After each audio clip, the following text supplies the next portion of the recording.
All right, so crank up that nostalgia and get ready because today we are diving deep into the lyrics of Men at Work's Down Under. I bet you're already humming it in your head right now. Oh, absolutely. It's catchy. It's iconic. It is. But what's lurking beneath those infectious melodies in Aussie slang? Yeah. We're about to find out. Let's do it. Okay, so to unpack all this, let's start at the beginning. Verse 1 drops us right into the action with our narrator cruising in a fried-out Kombi on the hippie trail with a head full of zombie. What a visual. It really is. You know, for those not familiar, a Kombi is that classic Volkswagen van. Right. A symbol of freedom and adventure, especially popular in the 60s and 70s counterculture movement. Ah, so we're talking about the hippie era. And wasn't the hippie trail like an actual route that people traveled? Absolutely. It was a network of roads that stretched from Europe all the way to Southeast Asia and Australia. Young people, often seeking alternative lifestyles and self-discovery, would embark on these epic journeys. So our narrator's right in the thick of it, but with a head full of zombie. What do you make of that line? I mean, it doesn't exactly scream carefree traveler. Right. No, it doesn't. I think it captures that sense of disorientation and maybe even exhaustion that can come with encountering so many new cultures and experiences. It's like sensory overload, Yeah. but for your whole being. Yeah, it's like that feeling when you've traveled for days on end and your brain is fried. Yeah. And you're not even sure what time zone you're in anymore. Exactly. And that feeling of uncertainty sets us up perfectly for that iconic chorus. Do you come from a land down under where women glow and men plunder? Land down under. Classic Aussie slang. But what about those lines about glowing women and plundering men? There's a lot to unpack there. For sure. You're right. Those lines are definitely playing with Australian stereotypes. So women glow Okay. could be referencing the natural beauty of Australia, all that sun and surf. And it also plays into the stereotype of the beautiful, tanned Aussie woman. Right. It's like acknowledging those images, maybe with a wink and a nod. But then we have men plunder, which has a bit more of an edge to it. It does. It connects to Australia's colonial history of resource extraction and the stereotype of that rugged, adventurous Australian man. It suggests a boldness, even a potential for aggression. So the song is acknowledging these perceptions of Australia, but also maybe poking fun at them a little bit. It's like winking at us, the listeners. Exactly. There are definitely layers of meaning at play, and that's what makes it so interesting. Now, before we move on, let's talk about that recurring line. Can't you hear the thunder? It's a motif that pops up throughout the song. You know, at first I thought it was just referencing Australia's wild weather, Yeah, but it feels like it's got a deeper meaning. I think so too.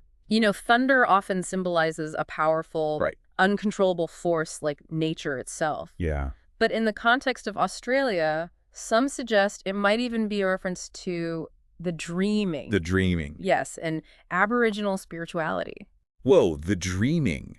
For those who aren't familiar, can you explain what that is? It's a complex concept, but essentially the dreaming is a belief system where past, present, and future are all interconnected. Okay. It's the idea that the land itself holds the memories of everything that has happened, a powerful and ever-present force. So that thunder could be like the voice of the land itself. Mm-hmm.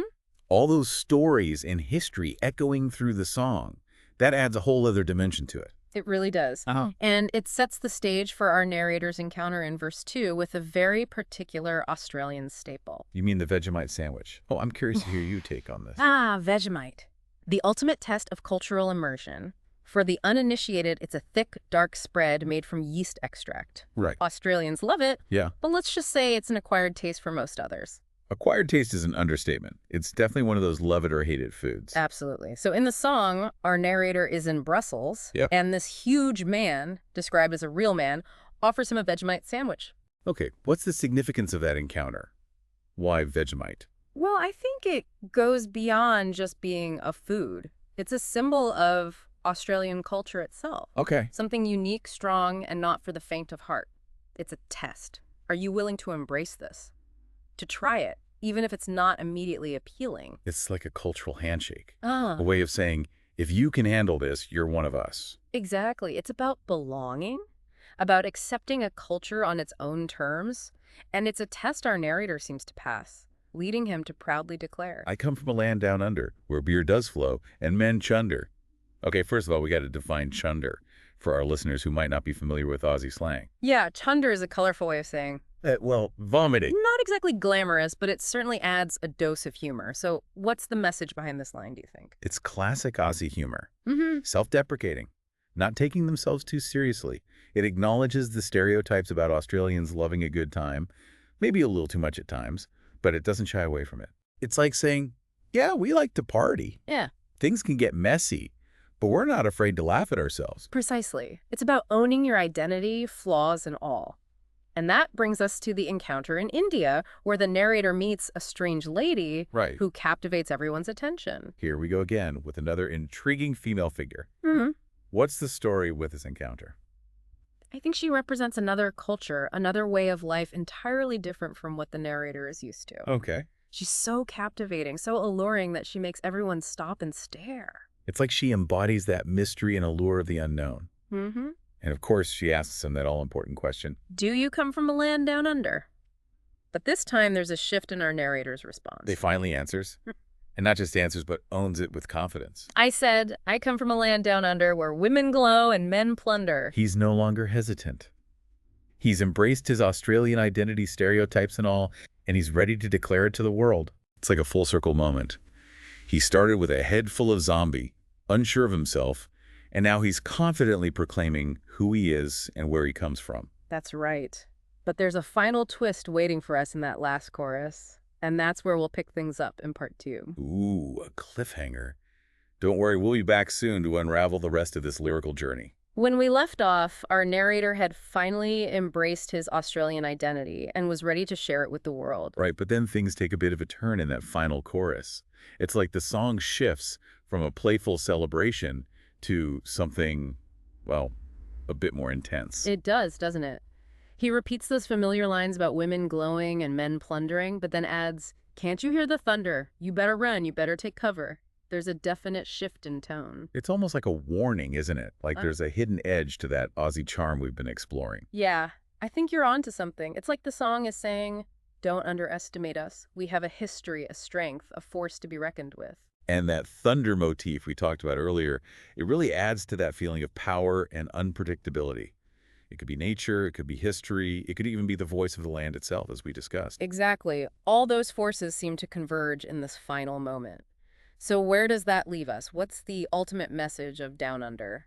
Is it a celebration, a satire, a warning, or a blend of all three? It's a tough one to pin down, isn't it? I mean, there's definitely a sense of pride, but also a playful self-awareness, and then that hint of danger lurking beneath the surface. I think that's what makes it so brilliant. It captures the complexities of Australian identity, the internal and external perceptions, the lightheartedness and the seriousness all rolled into one. It's both a love letter to Australia and a sly commentary on how it's perceived by the rest of the world. And it's become such a global phenomenon. People all over the world sing along to this song, even if they don't fully grasp all the nuances. Yeah, it speaks to the power of music to transcend borders and connect with people on a deeper level. Those catchy melodies and evocative lyrics, they tap into something universal, that sense of belonging and identifying with a place and its people. It makes you wonder, what songs define other cultures? What anthems evoke a similar sense of pride or maybe even apprehension about where someone comes from? It's a fascinating question to consider. Absolutely. What songs make you feel connected to your own roots? What musical stories resonate with your personal and cultural experiences? Those are some deep questions, and ones we could probably spend a whole other deep dive exploring. But for now, I think we've navigated the wild and wonderful world of Down Under pretty thoroughly. We have. We've unpacked the lyrics, analyzed the stereotypes, explored the historical context, and even deciphered some Aussie slang. It's been quite a journey. Speaking of journeys, remember that hippie trail we talked about earlier? That idea of setting off on a quest for self-discovery. I do. It's a journey filled with unexpected encounters, challenges, and ultimately a deeper understanding of oneself and the world. Our narrator's journey in Down Under mirrors that, doesn't it? He starts a bit lost, unsure of himself, encounters new experiences, and ultimately emerges with a stronger sense of who he is and where he belongs. It's a powerful metaphor that resonates far beyond the lyrics of this song.